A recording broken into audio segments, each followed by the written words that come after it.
महाराज जी आपके चरणों में कोटि कोटि प्रणाम। महाराज जी मेरे मन में आता है खूब दान पुण्य करूं, पर मेरी आर्थिक स्थिति ठीक नहीं है। महाराज जी ऐसे जन है जिनकी आर्थिक स्थिति ठीक नहीं दान है पुण्य रुपया से थोड़ी होता है बच्चा। दान पुण्य जो होता है ना वो भाव से होता है। अब जैसे कभी किसी पशु पक्षी या मनुष्य को तुम्हारी शरीर सेवा की जरूरत हो, आप सेवा कर दो, बहुत बड़ा पुण्य हो जाएगा। कभी कोई भूखा है तो रोटी दाल पका दीजिए।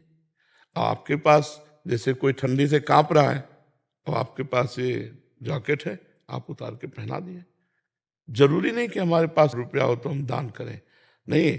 हमारे पास 4 रोटी अगर हमारे पास भाव है तो मैं आज भूखा रह जाऊंगा और वो 4 किसी को पवा दूंगा, ये सेवा बन गई, ये पुण्य बन गया, सुकृत बन गया। धन की आकांक्षा नहीं करनी चाहिए धर्म के लिए। धर्म बहुत सूक्ष्म विषय बच्चा। अपने को जितना मिला हुआ है उसी से महान धर्म हो जाएगा, भगवान प्रसन्न हो जाएंगे। एक महाभारत में प्रसंग आता है कि एक नेवला आधे स्वर्ण का शरीर था और भगवान श्री कृष्ण और युधिष्ठिर जी के पास से ऐसे निकला और कहा, मुद्गल ऋषि की सतुआ यज्ञ के सामने आपकी राजस्व यज्ञ बेकार है। तो भगवान ने कहा, नेवले तुम ऐसी निंदा कैसे कर सकते हो राजस्व यज्ञ की? तो बोले, प्रभु एक मुद्गल नाम के ऋषि हैं जिनको आप जानते हैं, और वो शीलोंच वृत्ति से जीते हैं। सील उंच, सील कहते हैं जो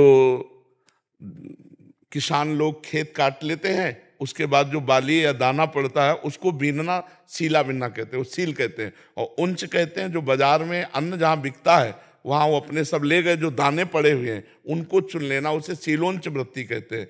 और उससे किलो 2 किलो 4 किलो होता होगा तो उसे पिसवा लेते थे सतुआ बनाकर, और रोज थोड़ा चुटकी भर पा लेते थे। 12 महीने ऐसे रहते थे। तो बोले एक दिन वो सतुआ पिसवा के 12 महीने के लिए रखा, उतने में ही आ गए अतिथि रूप में भगवान।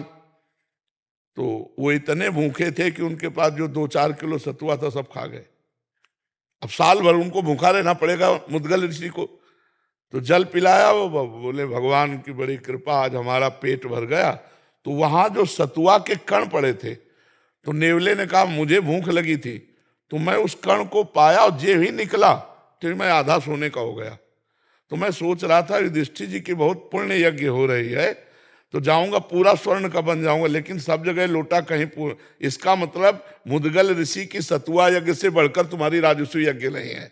समझ रहे हो? युधिष्ठिर की राजस्व यज्ञ और मुद्गल ऋषि की सतुआ यज्ञ, तो सतुआ यज्ञ की जय हुई, राजस्व यज्ञ उतनी बराबरी नहीं कर सकी। गरीब अगर एक रोटी भी दे देता है ना किसी को, उसका बहुत बड़ा भंडारा माना जाएगा, और बेईमानी से कमा के लाखों को भंडारा करे तो उसे भंडारा नहीं माना जाएगा।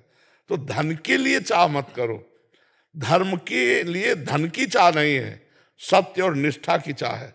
धर्म के लिए सत्य और निष्ठा की चाह। हमारे पास भगवान ने जो दिया है उसी से हम धर्म करेंगे, हमें धन की चाह नहीं करनी चाहिए। नहीं, धन की चाह फिर हमें पुण्य की जगह पाप में ले जाएगी। जितना धन की चाह बढ़ती जाएगी उतना ही पाप बढ़ता चला जाएगा, क्योंकि फिर हम निर्णय नहीं कर पाएंगे, धनांध हो जाएंगे। हम निर्णय नहीं कर पाएंगे कि धन सही है कि गलत है। 100 रुपया धर्म से कमाओ, 10 रुपया फिर दूसरों की सेवा में लगा दो, ये तुम्हारा धर्म बन जाएगा। और बेईमानी, घूस और पापाचरण का पैसा जहां जाएगा वहां बुद्धि भ्रष्ट कर देगा और पाप ही कराएगा, पुण्य तो हो ही नहीं सकता। पाप के पैसे से पुण्य नहीं हो सकता।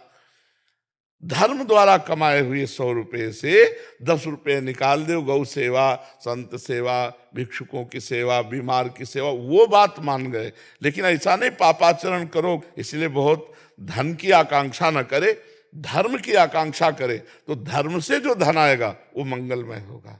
समझ रहे बच्चा? महाराज जी अधर्म आचरण से धन कमा लिया, आपकी वाणी सुन के आज से प्रेरणा हुई कि नहीं कमाएंगे, तो आपने बोला जहां वो धन जाएगा वहां दुर्गति करेगा, तो फिर ऐसी स्थिति में वो धन का क्या करें? यहाँ किसी गौशाला, हाँ, गौशाला में दे दे, गौओं की उस सेवा में दे दे, या बीमारों की सेवा में दे दे। साधु महात्माओं को कदापि ना दे, क्योंकि उनका जीवन नष्ट हो जाएगा, उनकी बुद्धि भ्रष्ट हो जाएगी। अच्छा, गाय भगवत स्वरूप है, और जैसे बीमार लोग हैं औषधि ले रहे हैं, तो संसारिक जन है, उनका कोई एकाग्रता से तो लेन देन है नहीं, और संत का एकाग्रता से लेन देन है। अगर भोजन गलत हो जाएगा तो बुद्धि भ्रष्ट हो जाएगी, भजन नहीं होगा, बस वही सुहाई देगा संसार के भोग वासना प्रपंच। यहाँ तो आपने एक बार बोला था कि कुछ ऐसी जगह भी दे सकते जहां आपको यश की प्राप्ति ना हो, मतलब जहाँ हाँ, आप जैसे मान लो बहुत से ब्रजवासी और संतों की सेवा होती रहती है, आप जाओ चुपचाप दे दो, जा करके काम हो जाए।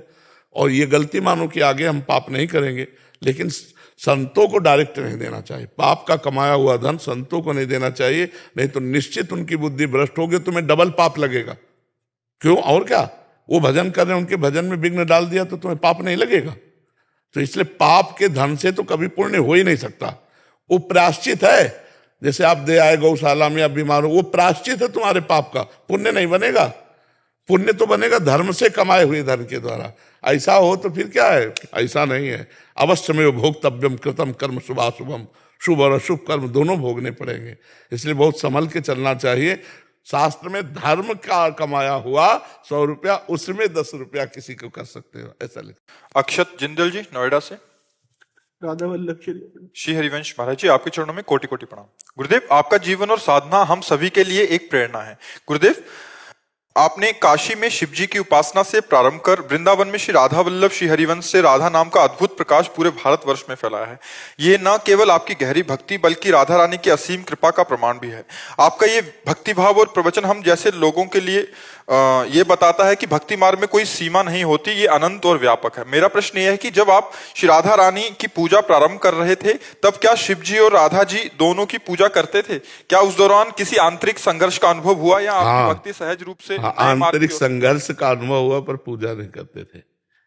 आंतरिक संघर्ष का अनुभव हुआ कि जहां हम एकाग्र होते तो पहले देवाधिदेव महादेव, क्योंकि पूर्वाभ्यास होता ना, ये कोई खिलवाड़ थोड़ी, ये कोई असत अभ्यास थोड़ी था, सत अभ्यास था। तो फिर उसको भगवान शिव से ही प्रार्थना की कि आपने ही भेजा है, आप ही इस मार्ग में लगाए हैं, तो आप कृपा करके जिस मार्ग में लगाया उसे पुष्टता प्रदान कीजिए।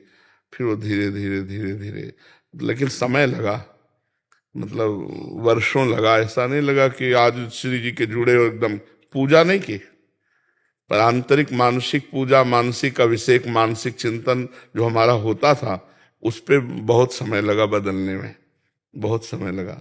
और उन्हीं की कृपा से हुआ, नहीं तो असंभव था। ब्रह्म ज्ञान के मार्ग में चलने वाला अहम ग्रह उपासक दासोहम की पद्धति में आना बहुत कठिन होता है। ये भगवान की, गुरुदेव की, शिव जी की असीम कृपा से ही हुआ है। हमारी सामर्थ्य इसमें नहीं थी, क्योंकि हमारा कोई परिचय ही नहीं था इधर का, वही परिचय था। तो जा पर कृपा न करें पुरारी, सो न पाओ मुनि भगति हमारी। औरो एक गुप्त मत सबई कहों कर जोरी, शंकर भजन बिना नर भगति न पावे मोर। तो भगवान शिव की ही कृपा से प्राप्त हुआ, और वही कृपा करके इसमें दृढ़ रति दिए। हमारी सामर्थ्य नहीं थी, उन्हीं की कृपा से सब हुआ है। पर संघर्ष तो चला, पूजा नहीं की। जिस दिन से उन्होंने हमको श्री जी के चरणों में अर्पित किया, उस दिन से अर्घदान प्रकट में नहीं किया। मानसिक जो चलता रहा, उस पर संघर्ष चलता रहा, और फिर कुछ दिन बाद ठीक हो गया। समझ पा रहे आप?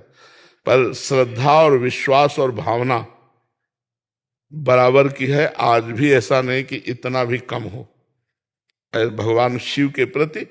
इतना भी जितना श्री जी के प्रति है, उतने शिव जी के प्रति है, इतना भी अंतर नहीं। क्योंकि सही आपको तो बताए, शिव जी ही श्री जी है। आप देवी भागवत में प्रमाण देख लीजिए, भगवान शंकर ही जो गौरांग गंगाधर हैं, वही गौरी प्रिया जो हैं, और जो भगवती उमा हैं वही कृष्ण रूप में है। हम एक बार ऐसे चर्चा की थी, तो एक संत आए थे, तो फिर प्रमाण लेके नहीं आए थे जी। पहले बैच में वो चर्चा की आपने? हाँ, अगले ही 5 मिनट बाद प्रमाण लेकर के आपने जो कहा था वो 4-5 श्लोक में देवी भागवत के। तो उस समय हमने वो तो नहीं प्रमाण करके बोला था, हमने तो अपने भाव में बोला था कि हमारे गंगाधर कर्पूर गौरम करुणावतारम वही गौरी किशोरी के रूप में विराजमान है। तब जाकर चित्त की पूर्ण एकाग्रता ऐसे हुई। ये संघर्ष तो होता ही है, क्योंकि सच्चिंतन होता है, उसको बदलने में बहुत समय लगता है। मर्जी, यद्यपि आपको तो अनुभव होते ही रहते होंगे, मर्जी अभी याद आती है पूर्व की, जैसे अब विश्वनाथ जी का प्रसाद आया, या ओंकारेश्वर का आया, महाकालेश्वर का आया, परल्यम वैद्यनाथ जी का आते ही रहते। जब वो आएगा तब फिर एकदम मतलब हृदय शिथिल हो जाता है कि आपकी अपार कृपा, अपार कृपा बस। अमर जी, कभी आप कहते हैं मैया बप्पा की तरह, मतलब हाँ, उस मतलब समय बचपन अब ऐसे नहीं, स्वाभाविक नहीं आएगा। अब कोई आ गया काशी से ऐसे प्रसाद लेके बिल्वपत्र ले, फिर एकदम वो पुराना, जैसे ना पुराना अभ्यास, तो वो एकदम जागृत हो जाएगा, मन शिथिल हो जाएगा भगवान शंकर के प्रतिभाव में। बेटा मैं श्याम बाबा हूं, मुझे इग्नोर मत करना, बस एक लाइक करके सब्सक्राइब कर दे।